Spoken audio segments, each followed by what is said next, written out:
Welcome to our channel. Today, we bring you news that weighs heavy on the heart. Some truly remarkable people have recently left this world. In this video, we will share their stories, their legacy, their final chapters. As a sign of remembrance and in support of their memory, please subscribe, leave a like, and share your thoughts in the comments. Your simple action can help others hear their stories and keep their memory alive. We won't delay any longer. Let's begin this tribute to those we've lost.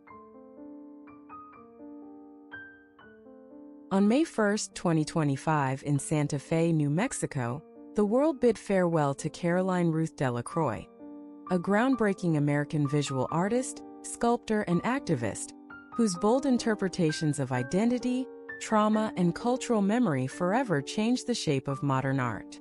She passed away in the adobe home where she had once crafted her first clay figures, surrounded by brushstrokes, unfinished canvases, and the desert light that had always given her peace. Caroline was born on October 22, 1952, in Baton Rouge, Louisiana. Her father was a jazz trumpeter turned postal clerk, and her mother a seamstress and quilt maker who traced stories into cloth with her needle. Their home was small but brimming with rhythm and color. Caroline grew up surrounded by the hum of music, the texture of fabric scraps, and the whispered resilience of a family who had lived through Jim Crow and kept creating beauty anyway. At age 9, Caroline began sculpting figures out of river clay. Mostly women, often wounded, always watching. She said later, "I didn't know it was art. I thought I was just helping them speak." When she was 12, a house fire destroyed most of their belongings, including her early drawings. She never fully recovered from the loss, but she said it taught her that impermanence was part of art's honesty. Caroline earned a scholarship to the Rhode Island School of Design, where she studied sculpture and installation art. There, she met her lifelong mentor, Dr. Lillian Cho, a Korean-American artist who pushed her to incorporate her own history into her work. Caroline's early pieces were quiet, cracked porcelain torsos with handwritten letters carved into their backs. But by the mid-80s, her voice exploded in scale and force. In 1984, her installation The Weight of Her Silence, a massive suspended sculpture of a faceless woman constructed from rusted bed frames, cotton, and braided hair, shook the art world. It debuted at the Whitney Biennial and was later acquired by the Smithsonian. Critics called it a revolution in spatial empathy. That same year, she became the youngest artist to win the National Endowment for the Arts Visual Fellowship for transforming personal history into collective reckoning. Over the next 4 decades, Caroline challenged institutions with works that were unapologetically political and viscerally intimate. Her 1993 series Wounds You Can't Frame, exhibited in Berlin, featured sculptures of children's shoes cast in molten bronze, each engraved with the story of a disappeared child from conflict zones across the world. It was this work that earned her the 1994 International Human Rights in Art Award from the United Nations Cultural Council. But Caroline's influence was not confined to museums. In 2001, she founded ClaySpeak, a traveling program that brought sculpture workshops to prisons, shelters, and inner-city schools across 15 states. Through hands-on creation, she helped thousands of marginalized individuals reclaim narratives they had been denied. Her favorite saying to her students was, "If they don't give you a canvas, carve your name into stone." Caroline faced her share of personal and artistic challenges. In the early 2000s, several of her works were removed from public collections for their graphic depiction of trauma. Funding dried up. Some critics labeled her work too raw, too loud, too female. She responded, "Art that doesn't rupture is just decoration. I'm not here for wallpaper." Her private life was a study in contradictions. She married photographer Gabriel Ayers in 1988. They divorced after 11 years but remained close collaborators. Their daughter Soleil became a filmmaker, often incorporating her mother's sculptures into her work. Caroline's home was filled with rescued animals, stacks of charcoal drawings, and an old turntable that played nothing but Coltrane and Nina Simone. She was known to be fiercely loyal, often taking in young artists who had no other place to stay. She taught without pretense, laughed loudly, and had a habit of talking to her sculptures as she worked, asking them gently, "Are you ready to be seen?" Her most quoted lines include, "Truth is not sharp. It is heavy. You don't have to explain pain to marble. It already knows. Art doesn't need permission to exist, only courage." In her final years, Caroline was diagnosed with a rare form of bone cancer. Even as her strength waned, she continued working. Her final piece, still holding, was a life-size sculpture of a hand gripping an unbloomed flower. It was installed permanently outside the Santa Fe Institute of Art, where she had taught for over 20 years. Her last interview was broadcast just weeks before her death. She sat beneath a fig tree in her courtyard, wrapped in a hand-dyed shawl, and said, "I think we spend our lives stitching the torn parts of others. If I did that with clay, even just a little, then I'm okay to go." Caroline Ruth Delacroix left behind not just memories, but an entire era embodied in her writings, ideas, and students. On May 1, 2025, in Chicago, Illinois, the world lost Malcolm Everett Klein, a renowned American economist, author, and policy architect, whose theories on inclusive growth and fiscal justice reshaped the fabric of modern economic thinking. He passed away in the same city where he had delivered his very first university lecture as a young professor nearly 5 decades earlier. Malcolm was born on March 6, 1946, in Dayton, Ohio. His mother, Gloria Klein, was a public school teacher who believed books were sacred. His father, Everett Klein, worked on an assembly line at a local auto plant. Malcolm grew up in a tight-knit black neighborhood where borrowed sugar and shared stories were forms of currency. His family's dinner table was often the setting for passionate debates on inequality, war, and the American dream. That early exposure to economic struggle and social dialogue would become the moral spine of his life's work. At the age of 16, Malcolm won a statewide essay contest with a piece titled "Money is Not Math," which earned him a scholarship to the University of Michigan. There, he majored in economics and political science, finding inspiration in the writings of John Maynard Keynes and James Baldwin. He went on to complete his PhD at Princeton, where he wrote a controversial dissertation arguing that traditional GDP metrics failed to measure real quality of life. In 1978, he joined the University of Chicago as an assistant professor, one of the first Black tenure-track faculty in the department. His early work focused on what he called structural silence, the overlooked costs borne by poor and marginalized communities in macroeconomic policy. In 1983, he published The Invisible Ledger, a book that exposed how tax policy disproportionately affected urban Black families. Though initially dismissed by conservative scholars, the book was later heralded as a generation's economic conscience. His research gained wide attention, and in 1992, Malcolm was appointed senior economic advisor to the Congressional Joint Committee on Taxation. There, he proposed the Community Growth Act, a now landmark piece of legislation that directed billions in federal grants to underdeveloped urban zones. That same year, he received the John Bates Clark Medal, the United States' second highest honor in economics, for redefining the role of equity in fiscal modeling.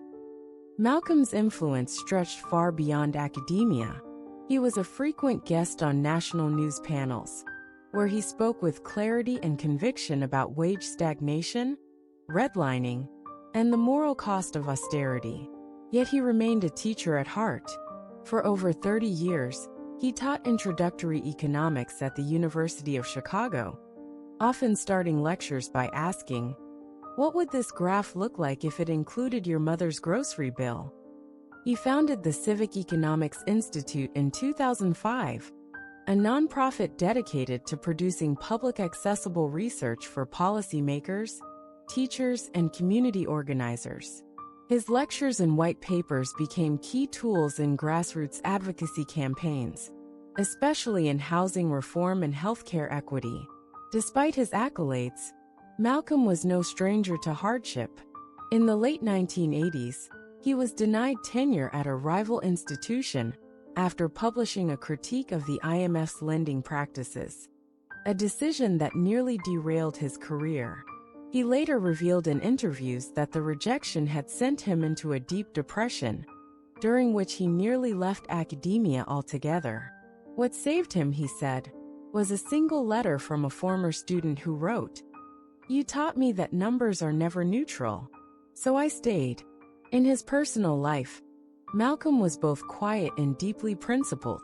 He married sociologist Patricia Eldridge in 1975. Their marriage endured both intense professional schedules and the tragic loss of their first son, Julian, to leukemia in 1984. Together, they raised two daughters, Elise and Naomi, who both pursued careers in public service. At home, Malcolm was meticulous. He clipped newspaper articles, cataloged vinyl jazz records, and wrote in longhand. He never owned a smartphone. He found peace in baking sourdough bread and reading poetry late into the night. Colleagues remember how he always brought a pocket watch to lectures, saying, "Time, like capital, is only useful when respected."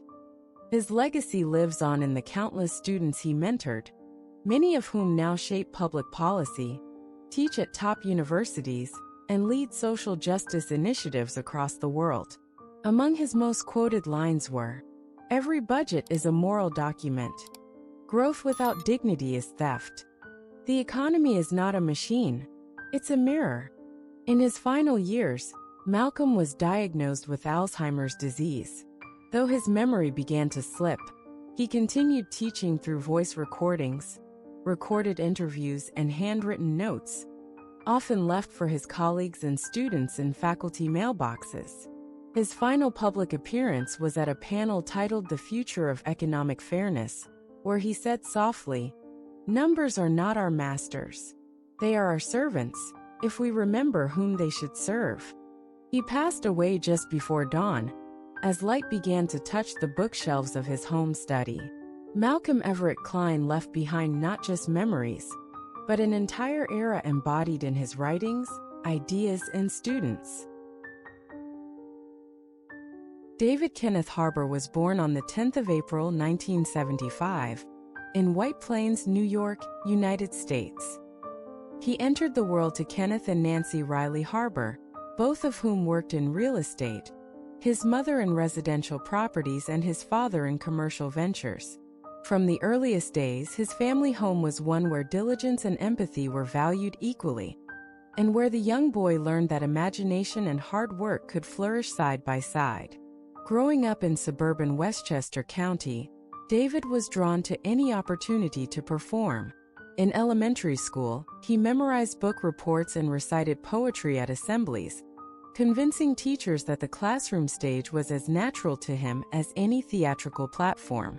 His parents, recognizing a spark in their son, encouraged his participation in church pageants and local talent shows, driving him to rehearsals and applauding every small triumph.